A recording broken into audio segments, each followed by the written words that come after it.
In the heart of a quiet American town, there stood a little café. It wasn't the fanciest café in town, nor the busiest. But it was warm, welcoming, and filled with the smell of freshly brewed coffee. Every morning, sunlight streamed through its windows, painting golden patterns on the wooden floor. And in the far corner of the café, there was a chair. An empty chair, always kept clean, always set with a cup of coffee. But never occupied. The empty chair. Regular visitors knew the chair well. Some thought it was simply decoration, others assumed someone had reserved it. But no one dared to sit there. The truth was far deeper. That chair belonged to someone who was no longer there. Someone who had once filled it with laughter, stories, and love. Now it stood silently, holding memories no one could see. Margaret, the cafe owner. Margaret, the owner of the cafe, was an elderly woman with soft eyes and a gentle smile. Every morning, she placed a fresh cup of coffee in front of the empty chair. She would glance at it for a moment, her eyes distant, as though she could still see someone sitting there. Her husband, the man with whom she had built not just a cafe, but a life. Young writer Daniel notices. One day, a young man named Daniel walked into the cafe. A writer, searching for stories, for inspiration. As he sat by the window, his eyes wandered to the empty chair.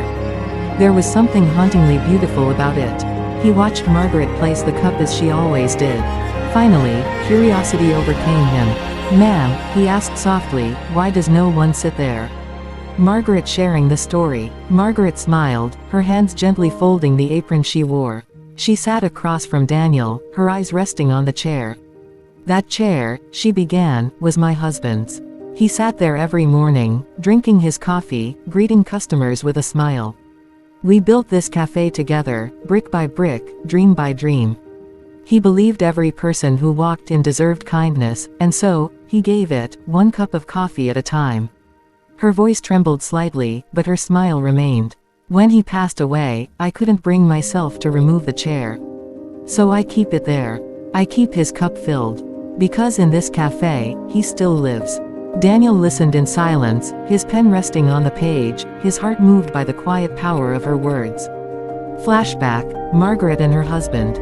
In his mind, Daniel could picture it. A younger Margaret and her husband painting the walls of the cafe, laughing as they spilled colors on each other. Setting up tables, sharing dreams, serving their very first customer together. The cafe wasn't just a business. It was their love made visible. And that chair had always been his. Writer at work. That night, Daniel sat at his desk, the memory of the empty chair etched into his mind. He began to write. Page after page, he captured Margaret's story, her love, her loss, and the simple yet powerful way she kept her husband's memory alive. The more he wrote, the more he realized. The empty chair wasn't empty at all. It was full of presence, of love, of legacy. Final scene. Weeks later, Daniel returned to the cafe.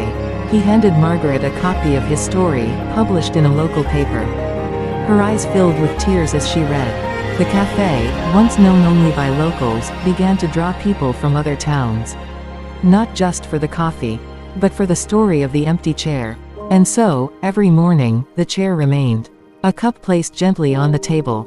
No one sat there, but everyone who entered felt its warmth. Because some spaces are never truly empty. They hold love, they hold stories, and sometimes, they hold an entire legacy.